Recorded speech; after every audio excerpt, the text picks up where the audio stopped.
Just before we dive back into the episode, I wanted to quickly share something that might interest you, especially if today's conversation has got you thinking about your own sustainability work. Some of the things we hear most in this industry are, I wish I could connect with other people doing this work, or I'd love to turn my sustainability expertise into something more. Well, 51 to Carbon Zero, the sponsor of this podcast, have created their own referral network. And it does exactly that. This isn't about selling you something, it's actually about helping you make money while building the sustainability community we all need.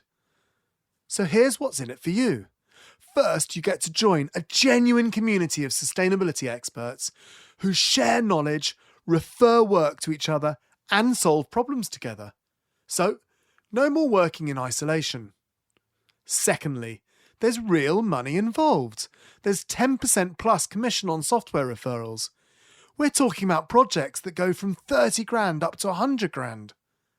Plus, you'll be able to boost your presence by taking part in our fireside chats. I've actually got an email in front of me from Louise Stevens, one of the ambassadors, and it says that all her clients are genuinely happy because she's got a great partner and her clients love them. But here's the bigger picture. You'll be helping accelerate the sustainability transition that we all desperately need. Every referral, every connection, every collaboration moves us closer to the world we're all working towards. If this resonates with you, and you want to earn some extra income, click the link in our show notes to become a 51 to Carbon Zero ambassador. Okay, back to the show.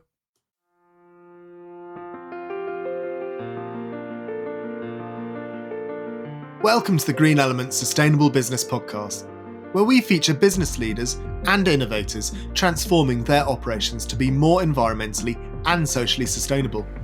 I'm your host, Will Richardson.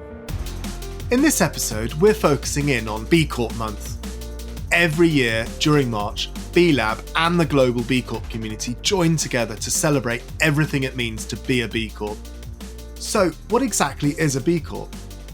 A B Corp is a for-profit company certified by the non-profit B Lab to meet rigorous standards of social and environmental performance, accountability, sustainability, and transparency. B Corp is to business what fair trade is to coffee. It's a global movement with a vision. And that vision is that businesses that work together as a force for good can change the world. The B Corp movement's dream is that companies will compete not just to be the best in the world, but to be the best for the world. So how can a company genuinely want to do good? Won't that compromise its goal of maximising financial profit for owners or shareholders? Of course, we all know of corporations that pride themselves on their support of charities or pro bono work.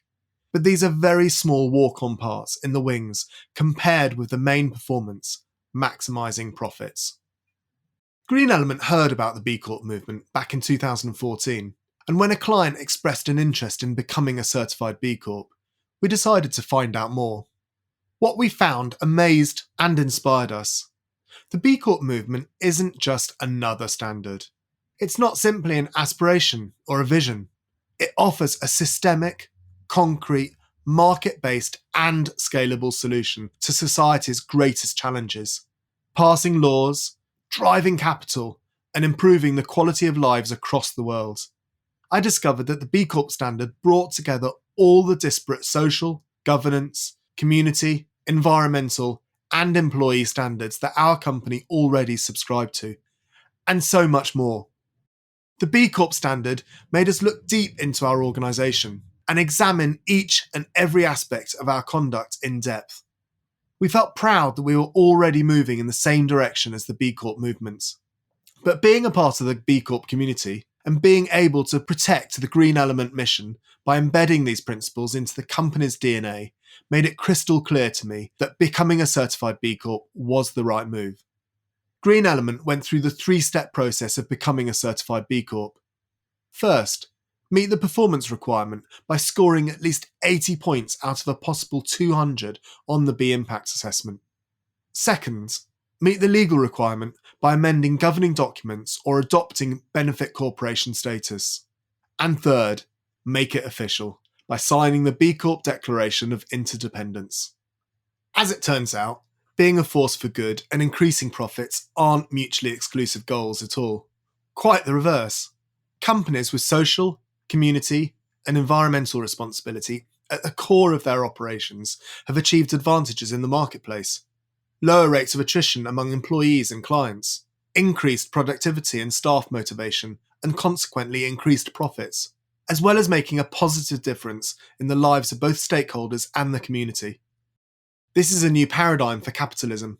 The economic system that's been the most successful in history globally need not implode because of its own excesses. Since becoming a certified B Corp, we've shared our knowledge and experience with fellow B Corp companies in the UK and further afield, and we've helped with the environment part of their certification process. We've found that our clients are impressed that we are a B Corp and want to find out more. In this episode, we talked to 3 businesses about their B Corp journey. Businesses that are keen to encourage other organisations to do the same. We'll talk to Karli Hiscock of Bateswells, the first UK law firm to certify as a B Corp. And we gain insights from experienced B Corp and sustainability consultants Karli and Miranda of Cultivating Capital. First up is James Thornton, the inspiring CEO of Intrepid Travel, who put sustainability and purpose at the heart of the travel industry.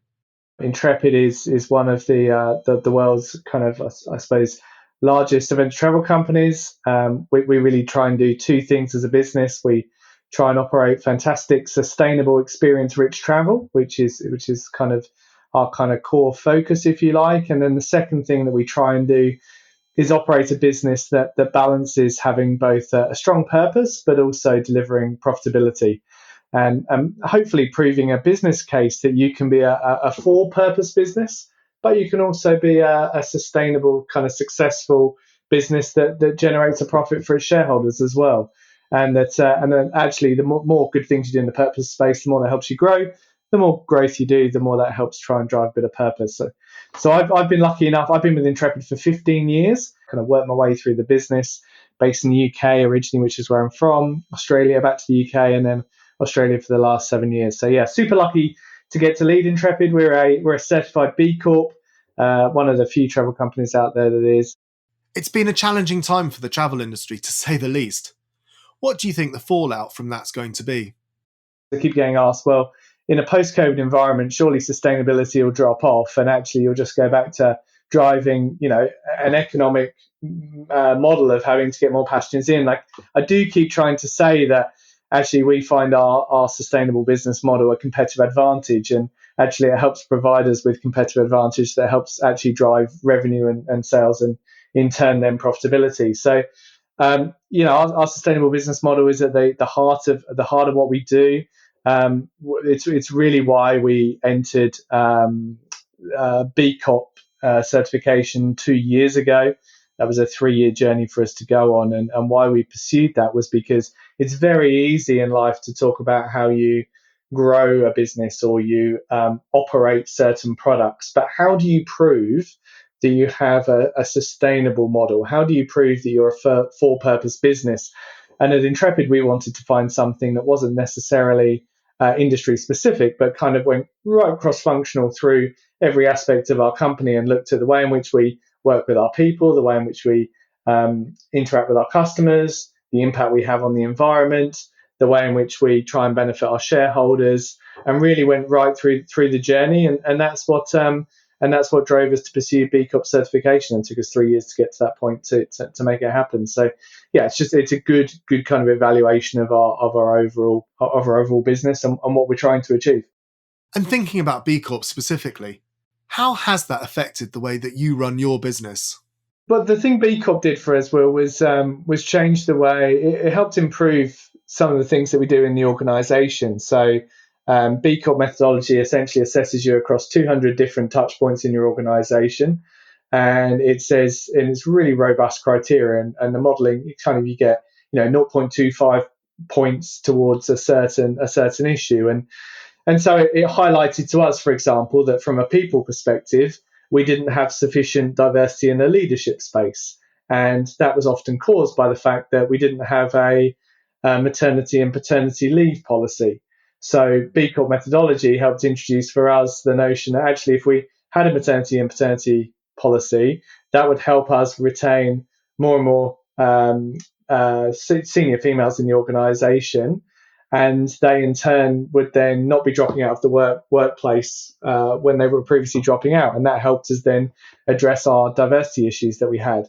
It's other things like having in Egypt, for example, we always negotiate with our suppliers, and often it might be a cooking school run by a female, yet the male would come in and negotiate the commercial arrangement of working with the cooking school. And we'd say, well, actually, B Corp methodology rewards you for doing contracts directly with females and males in equal fashion. And so it prompted us to review our kind of ethical supply code in terms of the way in which we work with some of our local people on the ground. So I know, just it was lots of small things that I think have helped make us a better business, and a better business for the people that work with us, the people that work for us, hopefully for our customers too.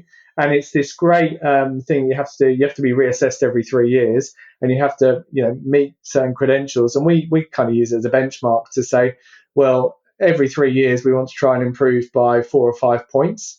And we get then compared against every other B Corp out there in the market. There's 3,500 B Corps around the world. Some are very big, the Body Shops, the Patagonias of the world. Some are very, very small organisations, but we've all got this kind of comparative scoring between us, which is it's pretty good, and it's very transparent, and hopefully gives customers and all our stakeholders a good view of the things we do well, but also all the things that we don't do well. And as any company doesn't do certain things as well as it could and needs to improve, and so it's been good for that.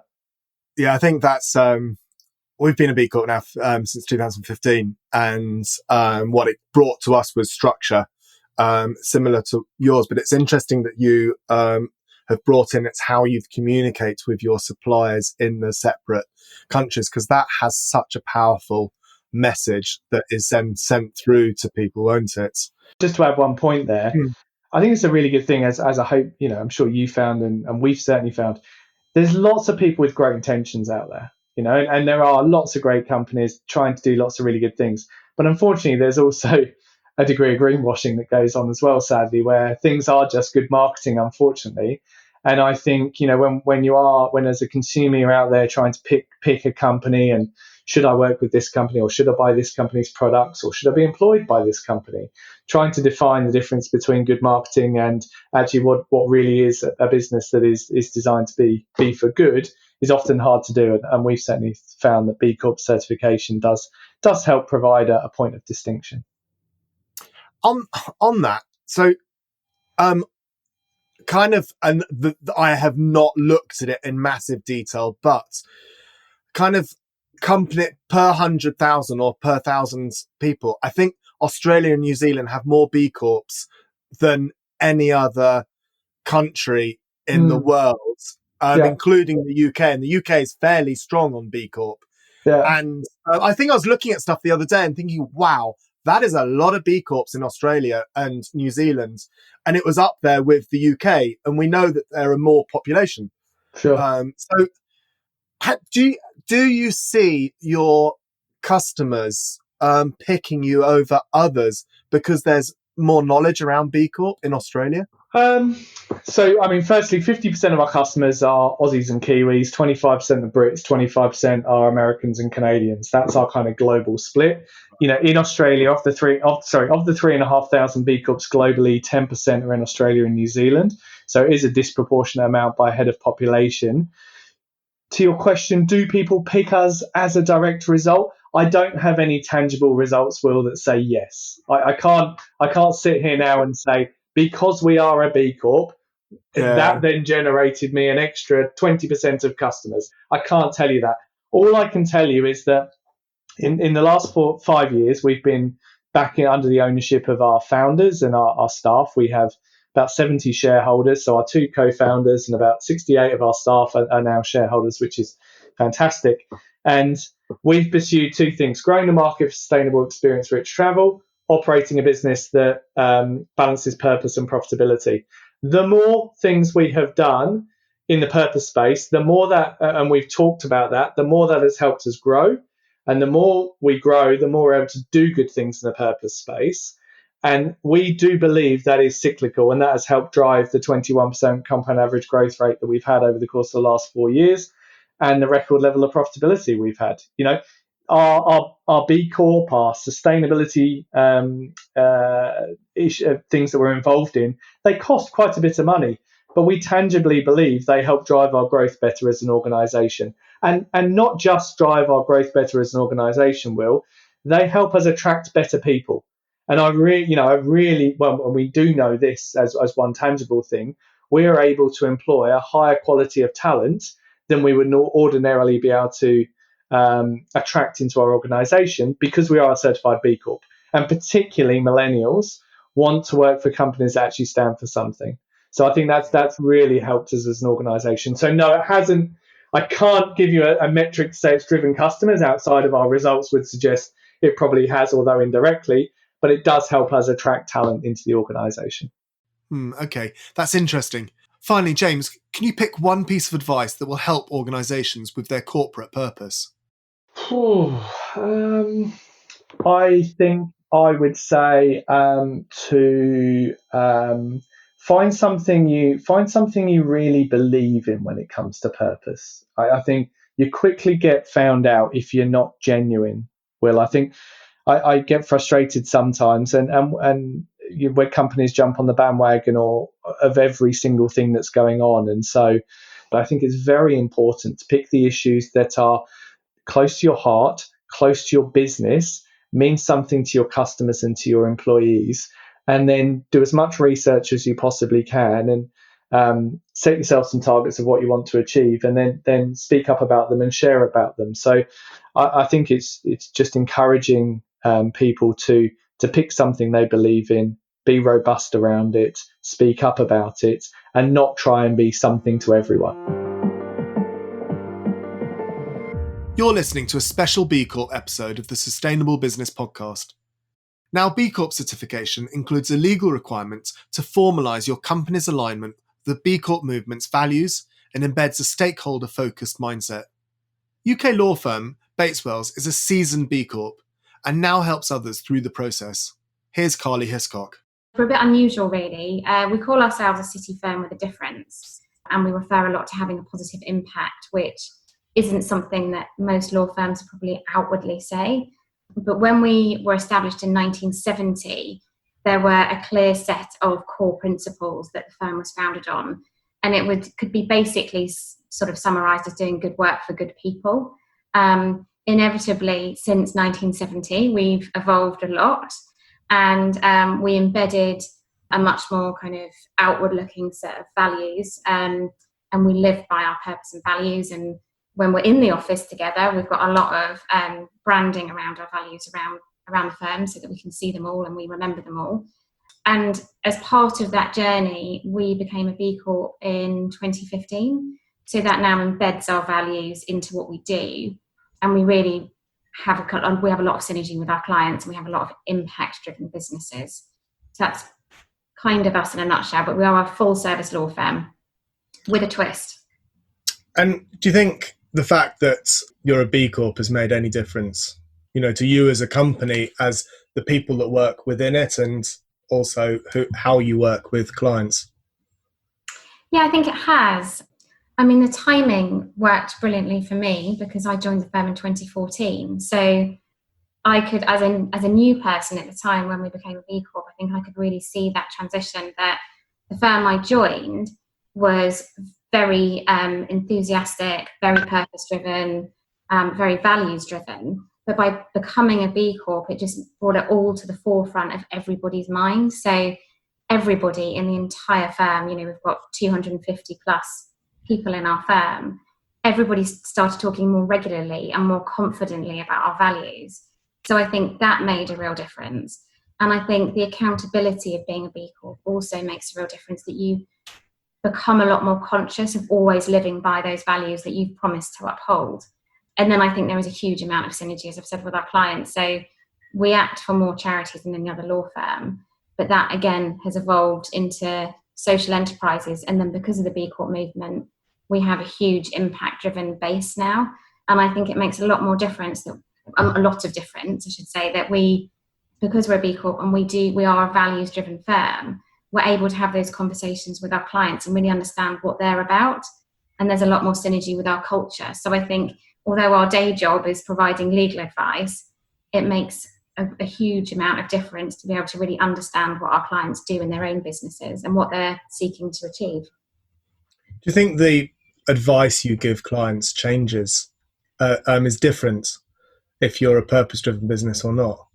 That's a really interesting question, because ultimately the law is the law, and we're advising on the law, but I think we do tailor our advice differently to all of our clients because there are other issues that affect them. In the same way that when we're giving advice to corporate bodies, that will be different to our charity clients because the legislation is different. But I think for impact businesses, our advice probably does differ because we're focused on what their aims are and how to help them get there. I suppose a recent example would be real estate law. We always have a bit of a joke in the department that the law doesn't really ever change for us because we're still working on 1925 Acts and 1954 Acts. And actually, we don't think that the law has caught up sufficiently with impact-driven businesses and actually the way the world is now and what people need. So we've had a look at our impact-driven clients and real estate, and we've looked at putting together model form leases and precedent clauses and things that are actually focused on those types of businesses. So particularly majoring on the landlord and tenant relationship and how buildings should become more sustainable and how you can embed things into your lease to make that happen. I remember I first came across you guys years ago when we were becoming a B Corp back in 2015, and I was worried about changing our M&A, Memorandum of Association. I didn't know how to do it. And I spoke to someone in your firm and they basically said, it's really easy.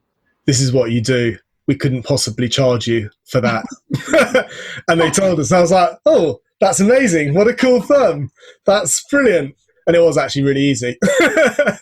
Yeah, I think, sure, on the B Corp status, it's interesting because I've had people say to me before, does it not change things for the worse in some senses? You know, there's a lot of work involved, and does it not change your whole business? And I think if your business is thinking of becoming a B Corp, then you're really already in that space and you're already doing things in that way. And it's a lot of work, but it's worth it. And I think it's really motivating when it happens. But yeah, you're exactly right. We support people on their B Corp journey. And at the moment, we're doing quite a lot of work around the reassessment and helping support clients through that. And as you said, you know, we don't charge a fortune, sometimes not at all. When it comes to running an ethical and sustainable business, what would you say your biggest struggles so far have been? And can you tell us a bit about how you've overcome it?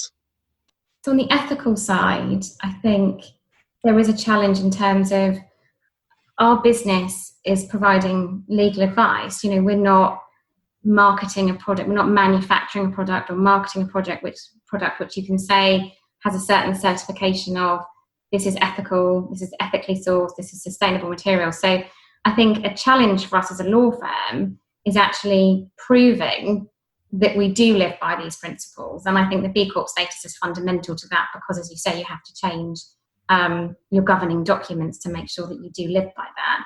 I think the other side of it is sometimes, you know, in terms of the ethical status, people could see a grey area that in terms of, you know, what cases do you take on, which clients you might act for. But we have really rigorous processes in our firm to make sure that we have an ethics committee.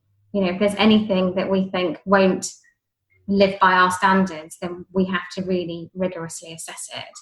If you could offer one piece of advice to our listeners that can help them with their purpose, what do you think that would be? I think be brave and have conviction in your purpose and kind of regularly take a step back and remind yourself about what you are trying to achieve and why you first went into it. Because I think it's easy to kind of lose your way sometimes when you get bogged down in the day-to-day work, whatever your role is and whatever your business is. So I think it's, reminding yourself what you want to achieve, and then being brave enough to keep saying it and keep reminding yourself and keep telling everyone about it. Otherwise, no one's going to know. Okay. I would say that if an organisation is looking at really embedding a certain way of operating, but they don't want to maybe take next step of changing their articles, or if they're not in a position resource-wise to do lots of different initiatives in their business, then I think just always focus on the small things, because inevitably that evolves into something that's bigger. And I think even in businesses with one person, you can remind yourself about your purpose and why you're doing what you're doing, and make sure you communicate it. I think communication is always the key. And then I think as businesses grow, always making sure that your people are on board, that you're bringing them along the journey and listening to their views. I don't think that it can be a kind of dictated mandate almost, if this is the way we're doing it. It has to be genuine. If you are an impact-driven business, then that has to be genuine, it has to be authentic, and it has to be carried through your people and everything they do. So yeah, I think that's probably my takeaway piece of advice. So yeah, the other thing I was thinking of is the fact that because we're an alternative business structure, we don't have only lawyers working in the firm.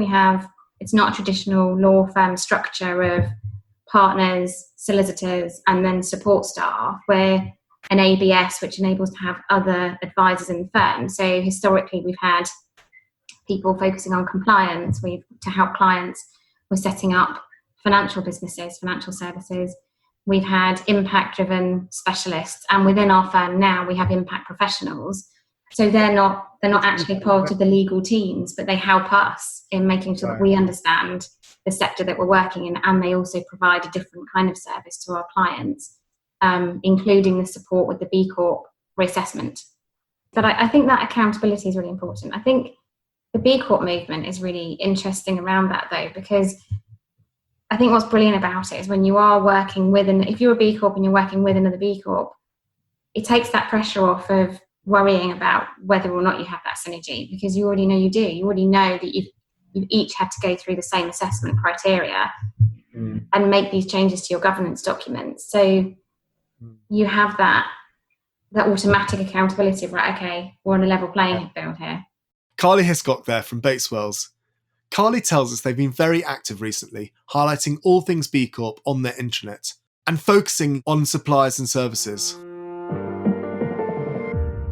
Cultivating Capital has been certified B Corp since 2012, and their company's founder, Miranda, has been at the forefront of helping businesses to navigate B Corp certification and assessment. She works in the birthplace of B Corp, the USA, and here's how she sums up what the company's all about. My purpose is really to do what I can to help make the world a better place. And the way that I've chosen to do that is to help businesses to operate in ways that are just more socially and environmentally beneficial, because I do think that business has a big role to play in the kind of world that we live in. When I started working as a sustainability consultant about 10 years ago, I started to recognize that the larger corporations had the resources that they needed. Not that they had all the answers, but they had the resources. And where I saw there was a gap was really with small businesses that didn't have the resources to hire, a chief sustainability officer, and they just weren't sure exactly what to do. They knew they wanted to do something, but they weren't sure what to do. And so what I really started to focus in on was best practices for sustainability for small businesses, and really looking at what are the things that, if all companies did this, would really start to make a difference. And so my focus has really been on that. It's been on, let's not reinvent the wheel. Let's not let, the perfect be the enemy of the good, but let's look at what are the best practices that already exist and bring those into organizations. And I'm a big supporter of the use of frameworks to be able to do that, because I think that third-party frameworks are really helpful, particularly for small businesses, because they help them to identify where they're doing well and what their opportunities are, and also it shows them things that they might not have thought about otherwise. And so the two frameworks that I've used are the B Impact Assessment, which is the one that's used to certify as B Corps. And then because I am in California, there's also a California Green Business Program that is focused more on just the environmental component, but it does provide a pretty good framework. So that's the long answer, is that really it's about sustainability practices for small businesses. Can you tell us a bit about how you engage your staff, suppliers, and customers with your mission and purpose?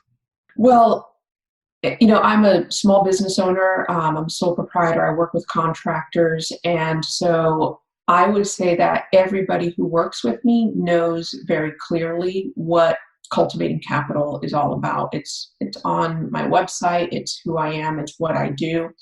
Actually, contractors and interns seek me out because they are attracted to the work that I'm doing as a B Corp and helping others to become B Corps. So I would say that really it's just a part of the way that I operate. And certainly part of that means choosing to work with suppliers who are also values aligned. So I always look first and foremost within the B Corp community to find who is offering a product or service that my clients are going to need, because we need to support other purpose-driven businesses. And I also work with a lot of women business owners, and so I do also work with a lot of women who serve as suppliers who are offering products and services that that I need and that my clients need. And I think that is the key to, I think personally, the key to sustainability, full stop. I think that's the best thing that you can possibly do, because I think we've all got strong skill sets, haven't we? We all have our attributes, and I think working with them and working alongside each other. Yeah, absolutely. I would agree with that, especially since sustainability is such a broad field. Yeah. You can go really deep into any area. Like, obviously, you've gone really deep in terms of carbon footprint and really understanding that. And there's people who really go deep on waste reduction. And so you have zero waste specialists. And then there's people who go really deep on energy. And so you have people who understand the ins and outs of, how to optimize HVAC systems. And, you're basically moving into mechanical engineer territory. And then on the social side, there are areas that people can go very deep on as well, right? You have people who can go really deep and have expertise in terms of equity, diversity, and inclusion, or people who really understand, how to include social and environmental performance in HR departments. If you're listening to this and you want to become more purpose-driven, what are the first steps that you think someone should do, and how do you overcome maybe senior management aren't totally convinced on it, or there are other barriers? And what barriers have you seen, and how have they been overcome? Well, you've just touched upon one of the biggest ones, which is basically lack of support from the CEO or senior management. When I've seen sustainability programs run into roadblocks, it's really when they don't have that support from above, because that basically creates a bottleneck that limits the amount of resources that are available to employees to then develop their program. So one of the things that I do when I work with clients on developing sustainability action plans is actually taking a close look at, what is the level of support. It has a CEO really specified that sustainability is a priority and allocated resources, which is basically staff and budget, in order to do this. Has somebody at the senior management level been designated as the point person on the sustainability program, so that you start actually looking not just at sustainability in terms of, let's switch over to LED lights and let's, switch over to renewable energy. Those things are obviously important, but those are, individual projects that can be undertaken. They're not necessarily embedding sustainability into the company culture and creating a foundation to build upon. So So that's really important. Generally, what I'll tell people when they're saying, we really want to do this, but we don't have the support from management, is to start small. So I recommend starting a green team or a sustainability committee. Very few CEOs will say, we're absolutely going to block our employees from, forming a group like that. And then there are a lot of little things that a green team can do. Sometimes it might be like switching over purchasing, or it might be like, organizing employees around commute alternatives. Those are important things, and they're good small steps for a team to take if they don't yet have full management support. And then hopefully they can start to, build little by little and kind of raise awareness in the organization and start to get more support that they need to actually take on some more, ambitious initiatives. Do you find that people are really driven by one person, or is it you've mentioned green teams, is it a collective of people? And are you finding that, and I don't want to say movement because it sounds like a cult, and I used to joke that the B Corp was a cult when we first became a B Corp. I don't know what it's like in the US, but it was very culty over here. And in a good way, of course, all cult, but I guess as a cult, you're always going to say it's in a good way. We just brainwash you. But do you feel that there's more of an appetite for it? Yeah, I'd say definitely there's a lot more awareness and interest. And I think that people are at different points in their sustainability journey, but I'm seeing an increase at all levels. So at the early stage, what you see are businesses saying, we know we need to do something around sustainability, we're just not sure what. And so they will reach out to me, and that's generally when I'll help them with like a sustainability plan. Interestingly enough, most of those clients are kind of fitting a very specific profile. They're generally around 200 to 500 employees, and they are looking into developing their sustainability program because they're hearing about it from their employees. So employees are saying, hey, what are we going to do around this? And management doesn't really have a good answer for that. And so they're looking into, okay, how do we begin to develop a sustainability program and begin to actually develop a strategy around sustainability? Kind of farther along the spectrum are clients that I work with on B Corp certification. And so they're the ones that are generally, they're all in for like sustainability, social impact. We know all of this is important. We want to take it to the next level, and we want to get certified as a B Corp. And in those cases, there's a very high level of motivation that I think is really being driven by the movement that the B Corp community is building, worldwide.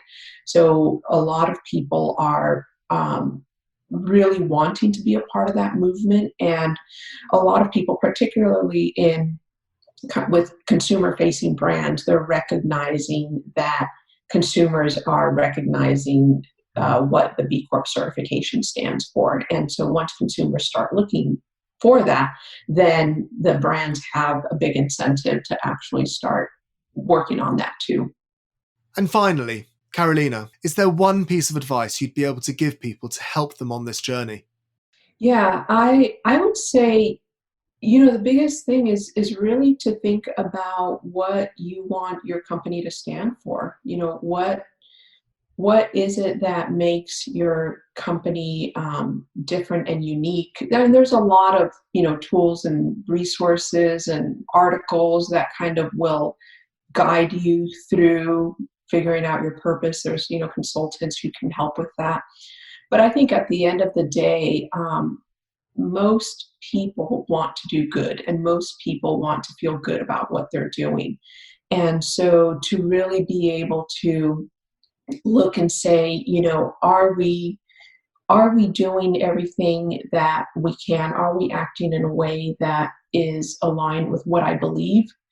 Those are the questions that I think that CEOs and managers, can be asking themselves, because employees are asking themselves that. We know that employees want to work with places that align with their values. Certainly, there's a lot of data that shows that, Generation Z and the millennials are all about purpose. Although, as someone who is not Generation Z, I also believe that others are also, driven by values and purpose.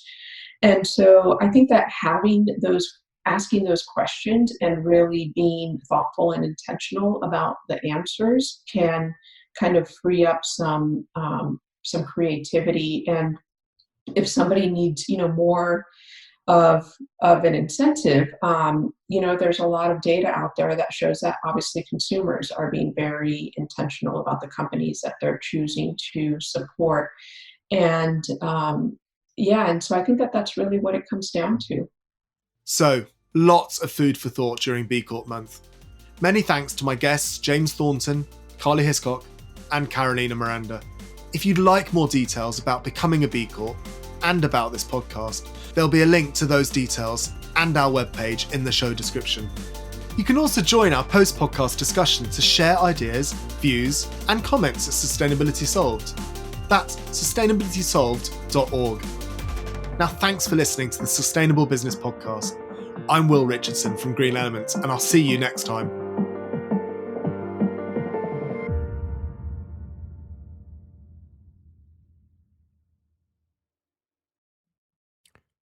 So you really enjoy sustainability and want to be a part of the solution? Come and join our vibrant community now. Book a call and we can talk more.